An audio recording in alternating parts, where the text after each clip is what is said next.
What if the little blue pill's cousin, the peach pill, gave you a 30% lower chance of dying and the cholesterol pill gave you diabetes? Let's talk about the data. Hi everybody, if you're new to my channel, I'm Dr. Brian, retired physician and founder of Health Without Risk. I was a practicing physician for over 30 years, and now as a functional medicine coach, I'm always drilling down into the real risk-benefit ratio of interventions. Today we're going to compare two very different drugs with surprising cardiovascular data, Tadalafil or Cialis and the widely prescribed statins.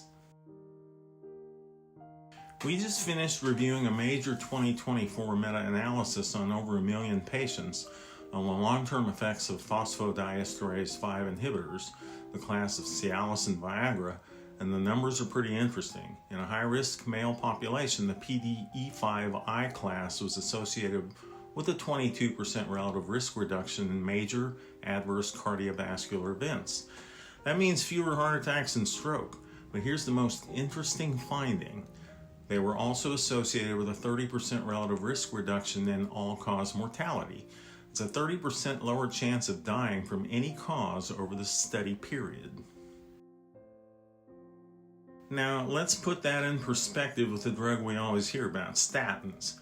They're used primarily for primary and secondary prevention, but when you look at the large pool data, the typical relative risk reduction for all-cause mortality is about 10%. That 30% figure for Cialis is a whole different ballgame. And further, the relative risk reduction for a major cardiovascular event is 22% with Cialis and 20 to 29% for statins, so they're pretty similar.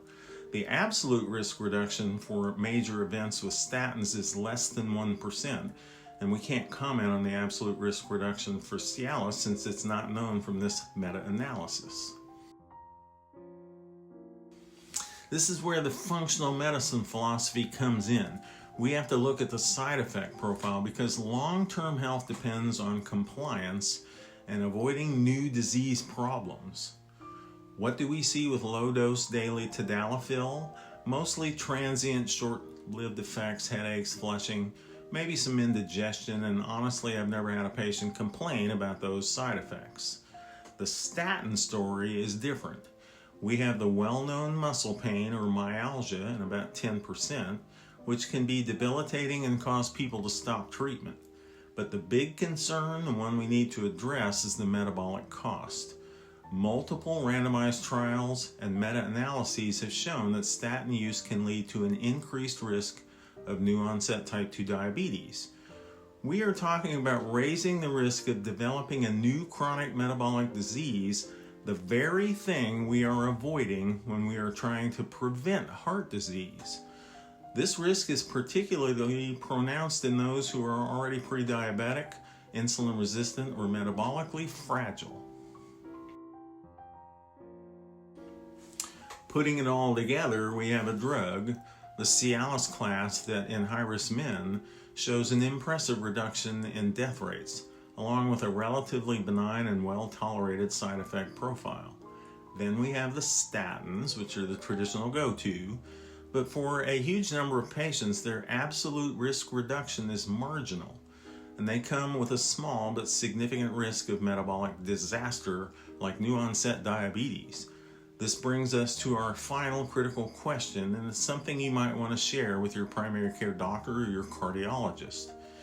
If a low-risk male patient, low risk, comes in with an elevated LDL on their lab panel, is it clinically warranted? Is it smart medicine to put them on a statin just to treat that lab number, knowing the potential for metabolic harm? And conversely, since the absolute cardiovascular benefit of low-dose Tadalafil in a truly low-risk man may also statistically be very marginal, is that intervention warranted either? Or should we focus first, as always, on maximizing diet, movement, and true metabolic health? Think about that trade-off. It's about the patient, not the panel. Let me know your thoughts in the comments. And like and share this video, and remember to follow or subscribe to the Health Without Risk Inner Circle Bulletin Board from our profile page. We are always exploring options for better health that you won't hear from mainstream medicine. Thanks for watching. Bye.